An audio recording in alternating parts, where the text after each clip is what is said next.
Start. माननीय अध्यक्ष महोदय, मैं कल वित्त मंत्री जी के वित्त विधेयक पर चर्चा कर रहा था।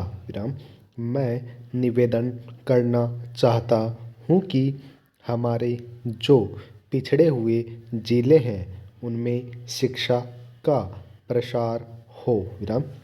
नई शिक्षा नीति के अंतर्गत 5 वर्ष के लिए कॉलेज खोलने पर प्रतिबंध लगा दिया गया है, लेकिन फिर भी उसमें यह छूट दी गई है कि जो आदिवासी क्षेत्र हैं वहाँ पर कॉलेज खोले जा सकते हैं और वे कॉलेज राज्य सरकार की जिम्मेदारी पर खोले जाएंगे, लेकिन इस सरकार की सिफारिश के बाद भी वहाँ पर शिक्षा बोर्ड ने इस पर रोक लगा दी है।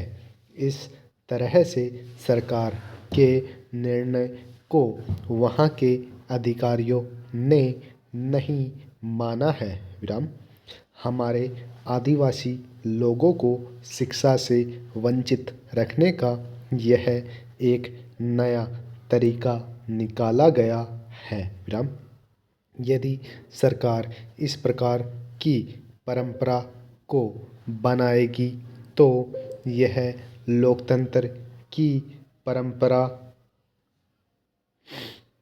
के अनुकूल नहीं होगा। सरकार ने निर्णय लिया है कि आदिवासी क्षेत्र में कॉलेज खोला जा सकता है।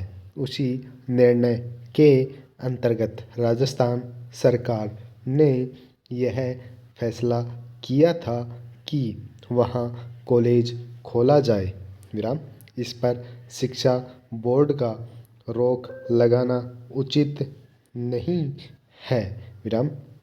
शिक्षा बोर्ड ने यह रोक इसलिए लगाई है कि पिछड़े हुए क्षेत्र के आदिवासी दूसरों के मुकाबले में न आ सके।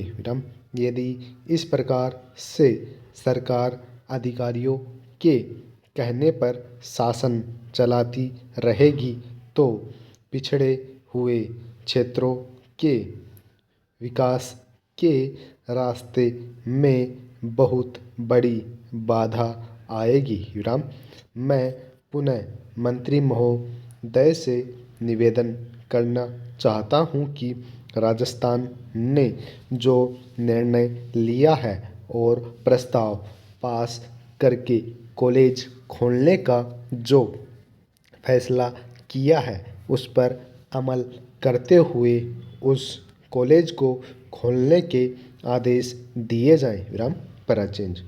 अध्यक्ष महोदय, अब मैं नौकरियों में आदिवासियों के लिए जो सुविधाएं दी जा रही हैं उनके संबंध में चर्चा करना चाहता हूँ।